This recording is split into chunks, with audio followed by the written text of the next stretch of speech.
গুরুতর অভিযোগ আছে। আপনি যা বিচার করবেন আমি মাথা বাইতে নেই। ছেলের চিনস? চিনি, ওর নাম শুভ। তুই এই ছেলেকে হাত তুলছস, ওরা মারছস? মারছি। কেন মারছস? কিভাবে মারছে, কেন মারছে বলো। যদি উপযুক্ত প্রমাণ না পাই তোর আমি মারতে মারতে গ্রাম ছাড়া করব। বল কেন মারছস? তোর একটা সহজ সরল মাইয়ার লগে বেয়াদবি করছে, অসৎ উদ্দেশ্যে পিছু নিছে। আমি থামতে বললে আমারে মারতে চাইছে। আমি শুধু আত্মরক্ষা করছি। কোনো সাক্ষী আছে? যে আছে, তার পরিচয় দিতে মানা করছে। আমি তার নাম কইতে পারবো না। তবে যা ঘটার আপামনির সামনেই ঘটছে। ঘটনা কি সত্যি? সাহেব যা কইতাছে সব সত্যি। শুভর পক্ষে সাক্ষী মিথ্যা কইতাছে। এই ছেলে, এই বেয়াদব, এখন তোর শাস্তি দিবি।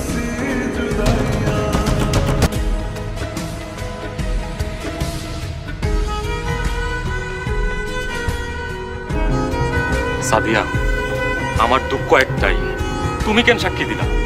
শুভ, তুমি একটু বোঝার চেষ্টা করো। আমি যদি সাক্ষী না দিতাম তাহলে তো সাহেব তোমার আর আমার কথা সবার সামনে বলে দিত। সরি, তোমার সরির পুষ্টি কিলাই। আমি গ্রামে হাঁটতে পারতেছি না, বের হইতে পারতেছি না, মানুষ আমার নিয়ে হাসাহাসি করতেছে, আমি মুখ দেখাইতে পারতেছি। দেখবা ধীরে ধীরে সবাই সবকিছু ভুলে গেছে। রাগ দেখাইও না। আমি তোমার নিষেধ করছিলাম না এইসব কিছু করার দরকার নাই? তুমি শুনছো আমার কথা? শুনো নাই। সাহেব একজন সৎ এবং নামাজি ব্যক্তি, ওর উপর দোষ চাপানো তো এত সহজ না। আচ্ছা শোনো, আমি তাইলে এখন যাই। সাহেব যদি আইসা আমার আর তোমার একসাথে দেখে তাহলে বিপদ আরো বাড়বে।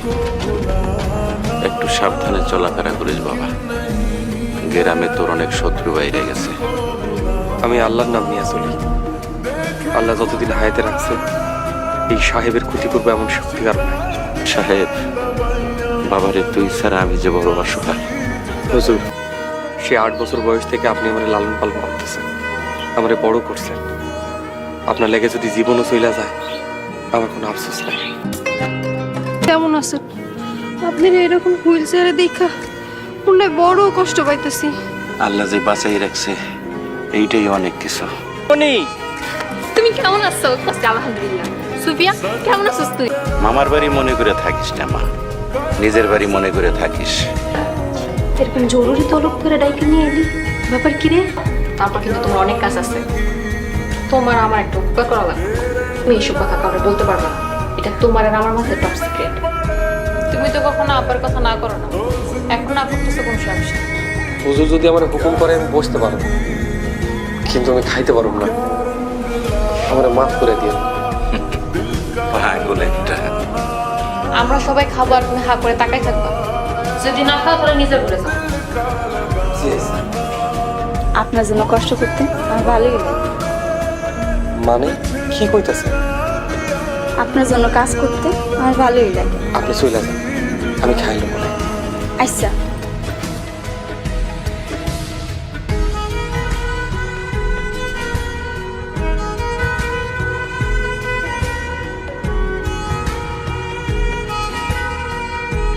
কলেজে যাস? যদি কেউ পারে সাহেবরা আমাকে বাড়ি থেকে বাইর করতে, সেটা একমাত্র খুবই পারবে। সবই ঠিক আছে, তবে ফুপিকে অন্ধের মতো বিশ্বাস করা ঠিক হবে না। তোমার আব্বা যতদিন বেঁচে থাকবো ততদিন আমরা তোমার বাড়িতে থাকবো, তোমার আব্বার সেবা যত্ন করবো।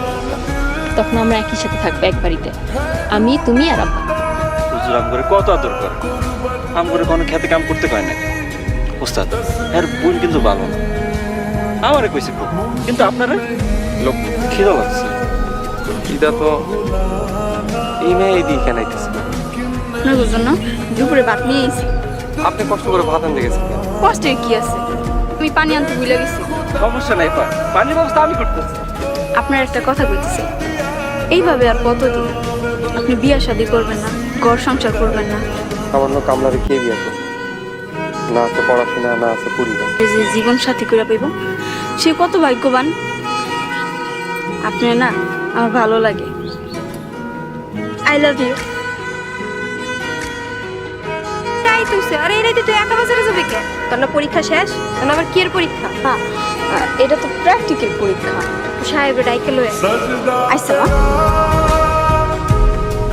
তোমার যে একটু বাজারে যাওয়ার লাগবো, সুফিয়ার কাটা জিনিসপত্র কিনতে হইব। হ্যাঁ, আমিও যাবো। এই সুফিয়ারে তোমার সাথে করে রয়েছে, তোমার সাথে গেলে আমি নিশ্চিন্ত। ঠিক আছে আপা, আপনি একটু খারাপ আমি পেছনে দরজাটা লাগাই আসি। আপু তোমার কি মনে হয় সুফিয়া কি পারবে? পারবে না। একটু ঠিক করিস না তো। তাই আপনি কই? আমার ভয় লাগতেছে। কই আসে? কে কই আসো? বাঁচাও! সাহেবকে সর্বনাশ করে লাইলো। কে কই আসো? আমি আলম চেয়ারম্যানের ভাগ্নি। আর এই লোকটা আমার সর্বনাশ করতে চাইছে। আপনারা না এলে যে কি হইতো? মানে ভালো করে ধর, শক্ত করে ধর। আর সব চেয়ারম্যানের বাড়িতে যায়, দেখি চেয়ারম্যান কি বিচার করে। এই মেয়ে চলো।